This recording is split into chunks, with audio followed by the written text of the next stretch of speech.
apprenons-en plus sur le glaucome et nos yeux extraordinaires. Bonjour à toutes et à tous. Aujourd'hui, nous allons parler de quelque chose de très important, appelé le glaucome. Ça peut sembler un mot grand et compliqué, mais je suis là pour nous aider à le comprendre ensemble. Le glaucome est une maladie qui affecte nos yeux. Nos yeux sont comme des appareils photo spéciaux qui nous permettent de voir le monde merveilleux qui nous entoure. Ils nous aident à voir les couleurs, les formes, nos amis et nos familles. Prendre soin de nos yeux est super important, tout comme prendre soin de nos dents ou de notre cœur. Le glaucome peut être un problème sournois, car il ne montre souvent aucun signe au début. C'est pourquoi en apprendre davantage est un excellent premier pas pour garder nos yeux sains et heureux pendant très longtemps. Alors, comment fonctionnent nos yeux extraordinaires? Imaginez votre œil comme une petite balle ronde. Tout à l'avant, il y a une fenêtre transparente appelée la cornée. Derrière, il y a la partie colorée de votre œil, l'iris, et un petit point noir au milieu appelé la pupille. La lumière entre par la pupille et se dirige vers l'arrière de l'œil, où elle frappe un écran spécial appelé la rétine. La rétine est connectée à un câble très important appelé le nerf optique. Ce nerf est comme un messager qui prend toutes les images que l'œil voit et les envoie directement à votre cerveau. Votre cerveau vous dit alors ce que vous regardez. Tout se passe plus vite qu'un clin d'œil. À l'intérieur de nos yeux, il y a un liquide spécial et aqueux. Ce liquide est appelé l'humeur aqueuse. Ce n'est pas pour pleurer. Il a un travail très important à faire. Il apporte des nutriments à l'œil pour le maintenir sain et fort. Ce liquide est toujours produit, et en même temps, il s'écoule toujours par un minuscule système de drainage, un peu comme l'eau qui s'écoule dans un siphon d'évier. Ce processus maintient la pression à l'intérieur de l'œil juste comme il faut. Ni trop haute, ni trop basse.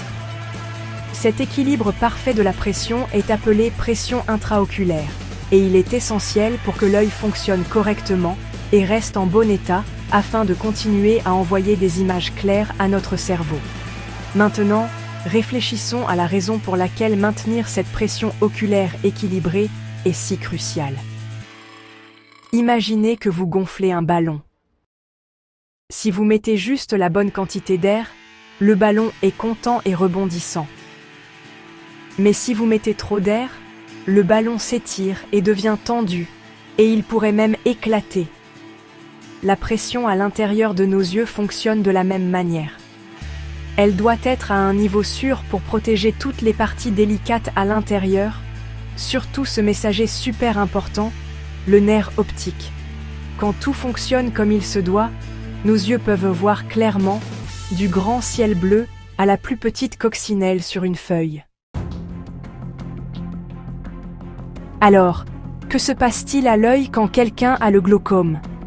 Avec le glaucome, le minuscule système de drainage de l'œil ne fonctionne pas aussi bien qu'il le devrait. Il peut être un peu obstrué. Repensez à cet évier. Si le siphon est bloqué par de la nourriture ou des cheveux, l'eau ne peut pas s'écouler correctement. L'évier commence à se remplir d'eau, n'est-ce pas? La même chose se produit avec le liquide dans l'œil. Comme le liquide ne peut pas s'écouler correctement, il commence à s'accumuler à l'intérieur de l'œil. Cette accumulation fait que la pression à l'intérieur de l'œil augmente lentement, un peu comme le ballon trop gonflé dont nous avons parlé. Cette pression supplémentaire à l'intérieur de l'œil n'est pas bonne pour le nerf optique. Rappelez-vous, le nerf optique est le messager spécial qui transporte les images de l'œil au cerveau. Lorsque la pression devient trop élevée, elle commence à comprimer et à endommager ce nerf. Cela se produit très très lentement, sur une longue période. Parce que le nerf optique est endommagé, il ne peut plus envoyer de messages clairs au cerveau. C'est ce dommage qui cause la perte de vision associée au glaucome. C'est un peu comme avoir un câble défectueux qui relie votre télévision à l'antenne. Vous pourriez commencer à perdre des parties de l'image. Ce qui est délicat avec le glaucome, c'est que dans sa forme la plus courante, appelée glaucome à angle ouvert, il est très silencieux et sournois. Il n'y a souvent aucun signe d'alerte précoce. vous ne ressentiriez aucune douleur et vos yeux n'auraient pas l'air rouges ou douloureux. La perte de vision commence aux extrémités de ce que vous pouvez voir, votre vision périphérique. Vous ne remarquerez peut-être même pas que vous ne pouvez plus voir aussi bien sur les côtés qu'avant. C'est un peu comme regarder à travers un tunnel qui devient lentement de plus en plus étroit au fil des ans. Comme cela se produit si progressivement, les gens ne réalisent souvent pas que leur vision change avant qu'une grande partie des dommages n'ait déjà été faite aux nerfs optiques. Il y a quelques facteurs qui peuvent rendre quelqu'un plus susceptible de développer un glaucome. Vieillir est l'une des principales raisons. C'est beaucoup plus courant chez les personnes âgées.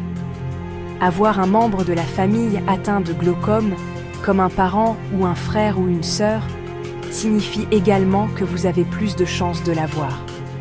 Certaines conditions médicales, comme le diabète, peuvent également augmenter le risque. Parfois, une blessure oculaire grave dans le passé peut entraîner le développement du glaucome plus tard. Il existe différents types de glaucome, et ils peuvent avoir des causes différentes. Mais le type le plus courant est lié à cette augmentation lente et silencieuse de la pression oculaire qui endommage le nerf optique avec le temps.